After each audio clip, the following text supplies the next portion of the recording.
Mrs May does come back with some sort of legal codicil to the withdrawal treaty, would that be enough for you?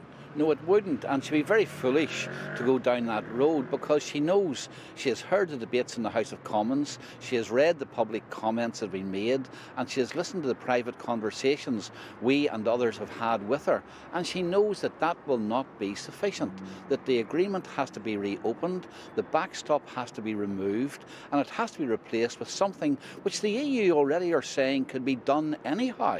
And we're saying to her, if the EU are saying in the event of a no deal, we can avoid a hard border on the island of Ireland between Northern Ireland and the Irish Republic, then push them on the methods which they have said they're going to use and have those put into an agreement, and we can all move forward. But let's just be clear, is that the position of the DUP? Because when your leader, Arlene Foster, was interviewed this morning, she did not close the door to the option of having some sort of legal addendum or legal codicil to the withdrawal treaty. Well, I didn't hear the interview, and the context of all of these things are important.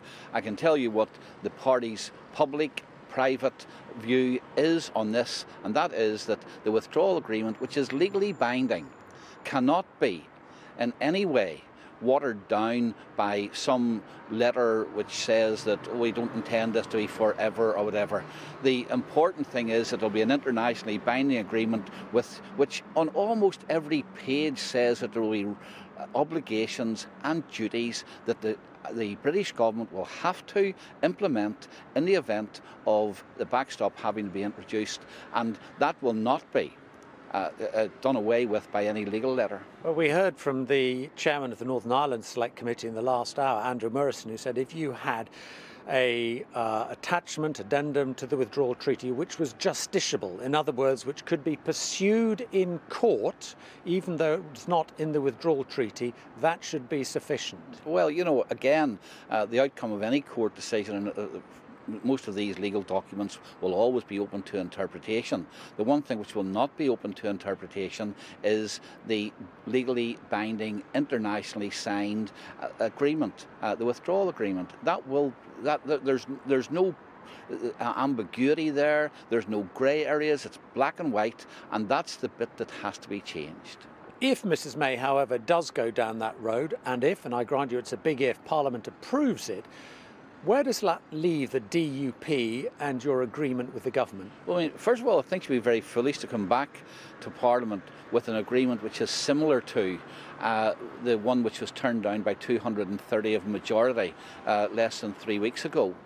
So I think that she's got to contemplate that. But secondly, even if she did get it through the House of Commons, she then has to introduce legislation to implement it. She will not have our support for that implementation.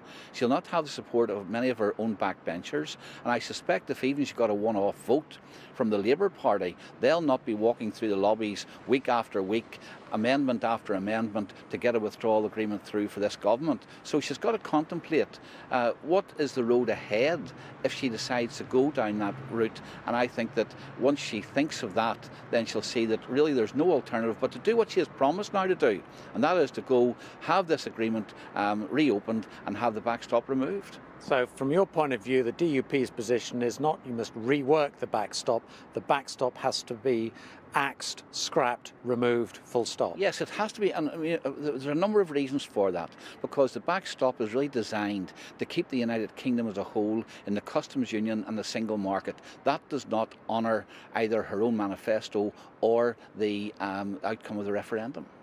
Sammy Olsen, thanks.